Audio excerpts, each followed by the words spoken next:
أنت في المغرب. ماذا يعني المغرب؟ المغرب تاريخ ممتد ومتجدد.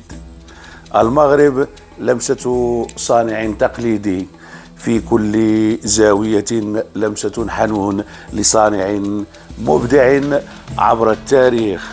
توارثناه عبر الأجداد، سلمناه يدا بيد، خشونة أيادي، لكن الصنعة تلزم الإبداع.